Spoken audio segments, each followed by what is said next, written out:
Hello, kamusta? Ka-hip-hop highlights bagong laban ng taon, Flip Top Battle League, Ahon 14, Sharon vs Smoglas. Bago yan, shoutout muna, Nick Renzo, Prince Alfred Yael. Inilabas ng Flip Top ang unang laban ng Bereng Tournament para sa mga fans, ang pagbabalik ni Smoglas sa battle rap kalaban si Sharon na isang international battle rapper at isang Canadian. Hindi ito ang unang laban ni Sharon. 2013 ng unang battle na may subtitled multilingual battle kalaban si Zaito.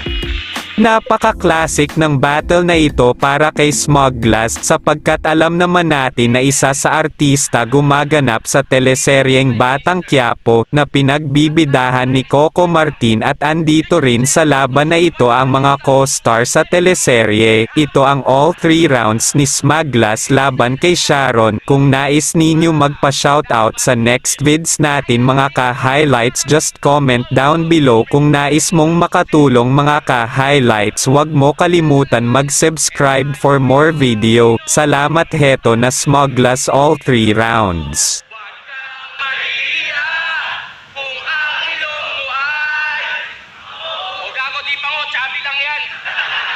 Matangos pag naka-side view. Tignan mo lang ganyan, parang naka-back view.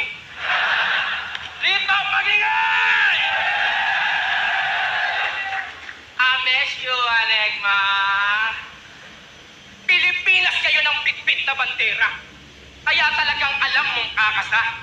Tagalog versus English parepa. Sige lang, magmukha ka dyan, tanga. Ako yung smuggler sa eksena na magtatapong pabalik kung sa kamang galing lupalupad tsaka yung kontrabando mong dala. Ngayong nagdeklara yung presidente ng gera kasi nagpadala na naman ng basura yung Canada! Sakto! Ang tagal kong walang battle, I haven't battled in a while. But it doesn't matter.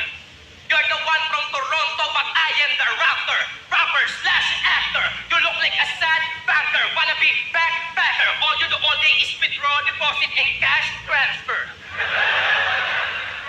Beating me is like you saying you will be the new lead in Black Panther. Me, from Provinciano to the #1 primetime teleseries rival, Kidlat versus Tangle. Then all of a sudden after, while I'm busy with my Batang Quiapo, this huge opportunity knocks on my door. He knocks on my door like a Mormon pastor with a coloring book Bible. Then I say, ikaw na ba si Mr. White?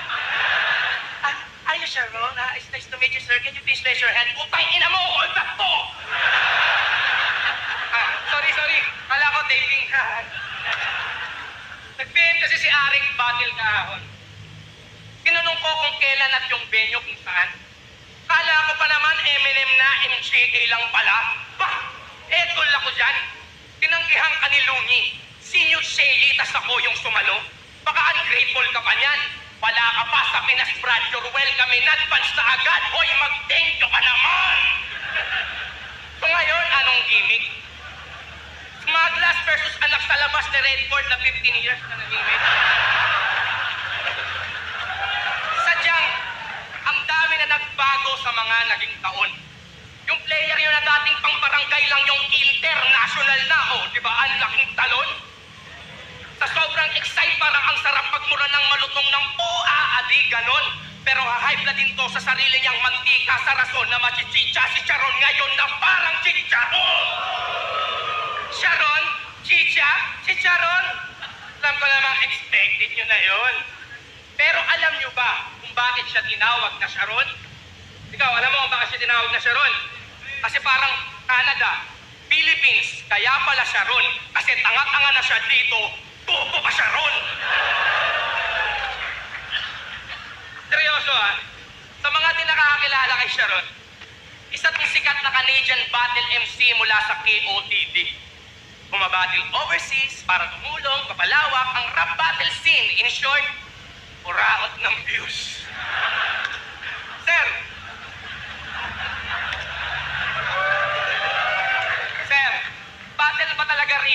Arthur kaya siya napa-I shall return?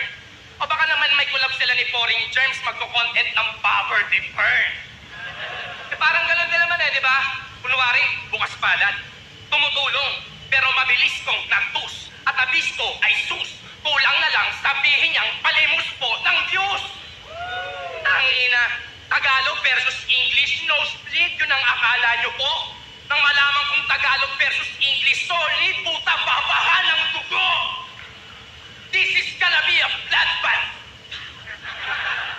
Promise, you will be surely amazed. Mapapamura mo ng sana sa bish madapaka para sinampal ng Taglish dictionary booklet sa face na sinalin sa supercomputer na naka-super upgrade. Newly update, uri ng blade na kabilaan ng talas ng angas parang smugglers na naka-Google Translate.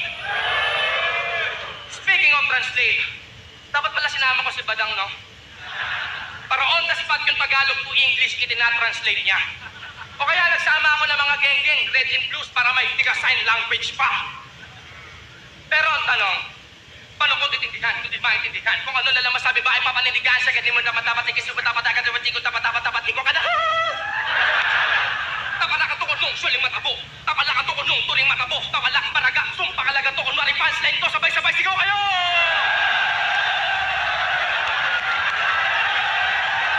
Pinoy Pride!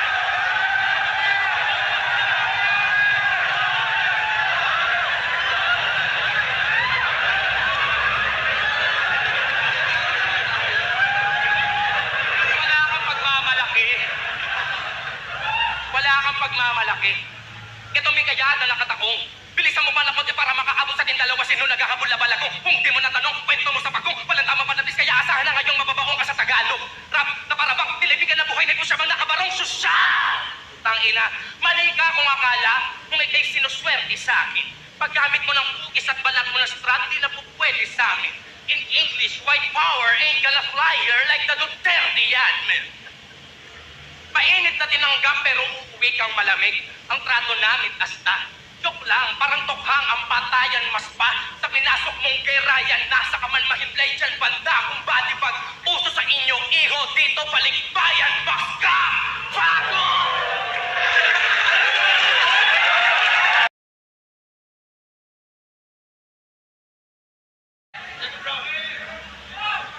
You're teasing me about being an actor.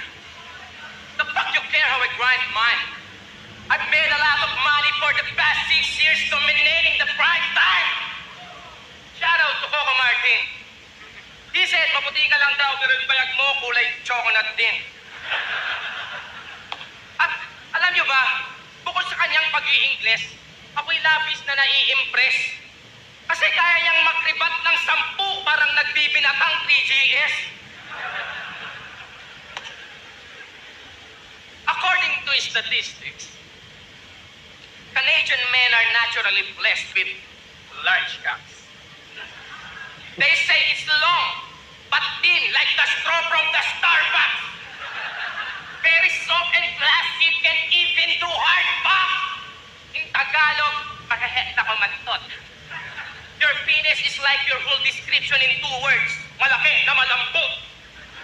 Because of your appearance, some of our Filipino women thinks that you're the papa. But for me, it isn't, Nana. Pinoy average size is good enough, but even no Viagra, talaga sarap mo lang yung romansa, yung tigas hanggang bayag na. Sarap mong ereto sa Pilipinang mukhang pera kang maubos ka kapadala, tas malaman mong dami account lang. Sakit sa ulo. Kamukha mo pa naman yung mga may ganyang asunto na nagre-reklamo sa tulpo. Paano? Solid kasi bay. Fetish nila mga exotic na Pinay, parang Jehan, tagapagpatahimik na mga chismosa na chimay. Ano, malinis ka? Malinis ka? Di ka makakanapan ng butas? Gago, may nasilip ako sa'yo. Wala nga lang hugas. Kasi puro lang yan punas! Real talk! Aware ba kayo na ilang libong puno ang pinuputol kada taon para lang may papunas kayo ng puwet? Ang dami niyong nalalaman na issue. Nung pandemic buong mundo kapos sa pagkain at gamot, kayo nagpapatayang sa tissue. Ano yun? Maulan, may tayo sa puwet? Tangina.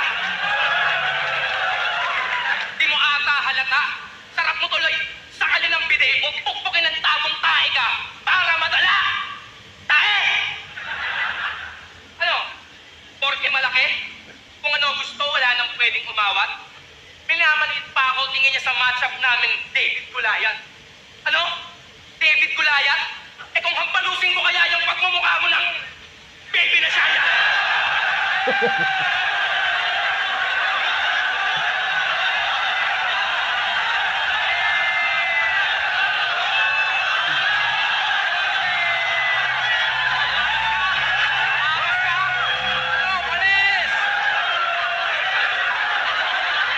Alis ka, ano?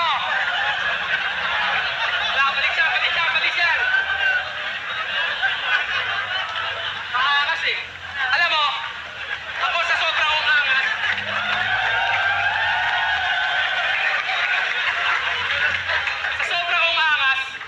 nakuhulog, lumulubog sa stage na parang kumunoy.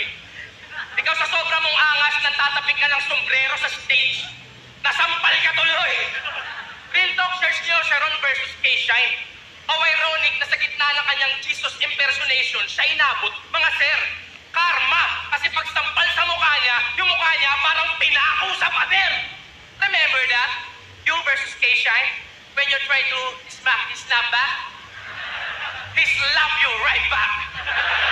Then he was like, he slapped siya.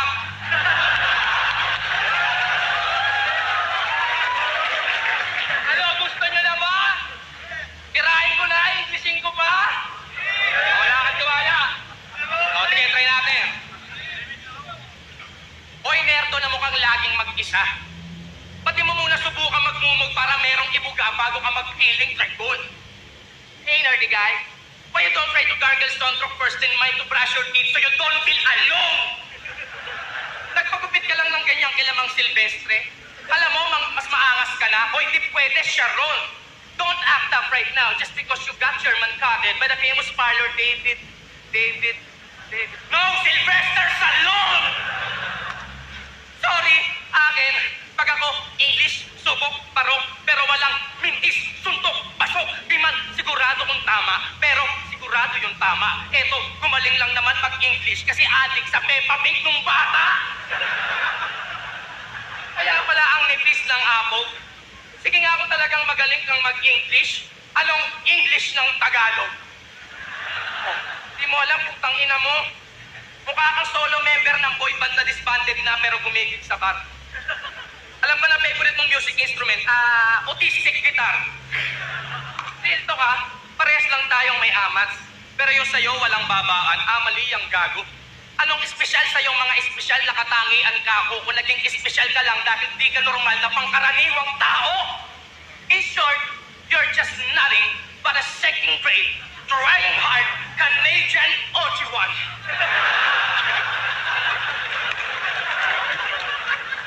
Kunwari pang neutral racist din naman. Pakisama at respetong nakadepende sa balat. Alam kong marami sa mga tulad yung mababatingin sa mga Pinoy na parang bebe na baka. Parang Asian hate sa stage na kalat dahil na dinedigrade sa pagkat sa larangan ng art, sports at entertainment. Isa kami sa mga lahing nakapenetrate sa lahat. Kaya mahiya ka sa cookies mo, Sharon. Umaming ka tanga. Perla yung sekreto mong sabon yung ginagamit panlaba. Pero ang tunay na tanong sa atin talaga, nasa damit konti ba ng melanin ng pantansya sa ating mga mata? Kung sa pagsukat ng tunay na kulay ng tao, di lang panlabas ang laging mahalaga. Kaya kayo nang bahalang umusga kung sino pang mas gwapo sa aming dalawa. Look at me when I'm kissing you.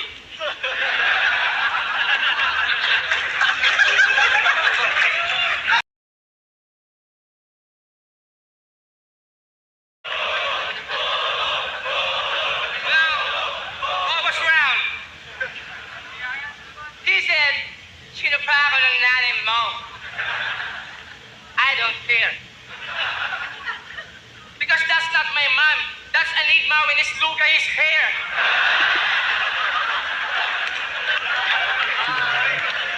When I see your wife, Vanessa, here in Philippines, makakatikim yan ng kantot perya. Sorry, Boozer. When she asked me what is this, this is the old school Philippine roller coaster. Do you know why I said, look at me when I'm kissing you? Kasi mas cute ka pa kay Pikachu. Alam niyo ba sa kanila, gantong itsura yung pinagtitripan sa mga hood doon, mga brad. Mukha kasi pag tiniptiban mo, di ka papapulis sa'yo. Magpapadoktor siya agad. Pero kahit alam kong isa kang rich kid na nerdong adik sa rap at ako yung galing ghetto, di ibig sabihin ang dating mas astig. Kredibilidad ng smugglers may glass kahit nalaki man sa streets. No need for gun bars, bibig ko na mismo yung baril pag nag-spit and I just move my kids out of the hood. That's the real gangsta shit. Sa Battle X bilamang ka. May 111 battles ka na, diba? Ako 7 single at 4 na 2x2 lang ang ambag ko sa liga. 7 taon pang walang battle at 10 partida. Views ng 111 mo, triple lang ng isang kanta ko. Oh, hasta la vista! Parehas tayong may battle. Music, showbiz, kasi talentado. Pero magaling lang to pag may kalaban. Bilang MC, mahina to. Ako kahit mahulog, merong palusot, ganyan ka-ensayo. Kahit pareklamo, proven na nang wawasak ng entablado. Kahit na walang tinatapa ang ibang tao. So let me clear this one thing. They say in Canada, you pronounce about as a book. So you're telling me you pronounce a mouse as a moose? Here in Philippines, we have a mouse. That is the size of a moose. Instead of chasing cloud, he's chasing blood. He got his own version of wild and out. He calls it wild and nut. About is a bird, a mouse is a mouse, so Pacquiao is Pacquiao. You better eat big. You've always been a real freak. Feelings he made it cause he went from cyto canon to Nick Cannon real quick. Eh, ba't nandito ka ulit? Alam na. Sobrang lakas kasi ng Pinoy hip-hop mga par. Ultimo si Eminem. Si Eminem, nasagap tayo sa radar. Kaya to si Loco kahit promo, matik na ganado. Fantastic mga plano. Basta Pinoy market, easy meal views, yun ang magic na panalo. This is what happened when Pinoy baiting strategy meets colonial mentality. A farm charm activate. Feeder ng ego ng mga kapwa Pilipino kung sabik na ma-validate. Na mga dayuhang kunwaring feel good ang ating mga street food daw ay kanilang na-appreciate. O baka na-manipulate. Di nyo ba gets o baka di nyo take na tinake advantage ng yung mindset Pinoy na kapag local sa ating fake original pag imported kasi nang galing States. Baka sabihin mo pati hip-hop kayo nag-originate. Hindi ka naman black ha, kadiri ka. Di sa pag-aasuma, sa mga luma namin libro, sila lapu-lapu, nakabling-bling na. Tsaka huwag mong iniiba usapan. Anong kala mo? Di namin alam na ginagamit nyo lang kami. Ha? Anong tingin mo sa aming mga Pilipino? Tanga? Bakit? Sino ka ba? Hoy! Hindi porket magaling kang mag-English, matalino ka na!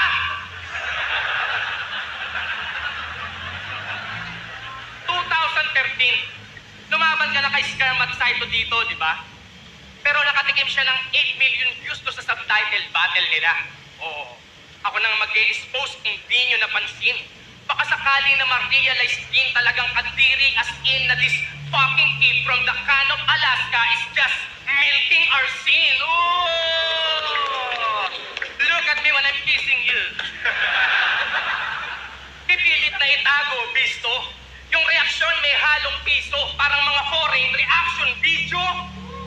Hangat mong sa algorithm umangat ko ito sa iyong arat, reverse Pinoy baiting, sapain ko ngayon, ikaw naman yung pumaga. Kasi, bukod sa views, opportunity to sa akin na i-connect yung kwento ko sa yung bansang pinagmula. Canada, ang pinakaunang foreign country na alam kong nag-e-exist. Dahil sa mga laruan, damit, picture na laman ng package na binubuksan ko ng ata. Padala ng kapatid ng lola naming breadwinner na siyang tumutulong at nagpaaral sa amin ng bata. Naalala ko tuloy yung lola ko. Pangarap niya kasi mapunta ng Canada bago man lang siya mamatay. Pabiro niya sinasabi. Kasi netong nakaraan lang, pinuwan na siya ni Lord. Kasi yung pangarap na yun, hindi na nangyari. Pero ironic lang din na itong si Sharon sa Canada ay tiga Ontario. Usang namasukang kasambahay yung kapatid ng lola ko bilang trabaho. Bigadang pasahan ang hawak, punas biga, di ko akalain kako. Na darating ang araw na kalahi naman ng mga mabait niyang amo ang aking ilalampaso. Sana proud kayo sa akin kahit paano. Saan man yung mga yapak ko nadala? Lalo ka na, Lola. Sana nakangiti sa akin ang iyong mga mata. Ako nang tutupad ng pangarap mo, kaso mukhang ang mga paa ko ay tatapak muna ng Canadian bago tumapak ng Canada! Real talk, we are all gonna die one day. Whether by natural cause or gunplay. But if you ask me if there's anyone who deserves to pass away, I pray to the sky to make sure won't go and let back stay. See, our difference is just to battle me. You pay for your hotel and your own fare.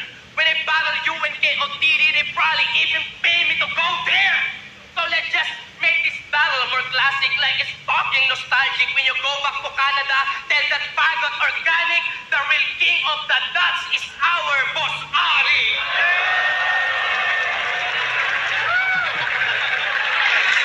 Tangina. Maraming salamat. Pero gusto ko lang sabihin sa'yo na nasa inyo na lahat.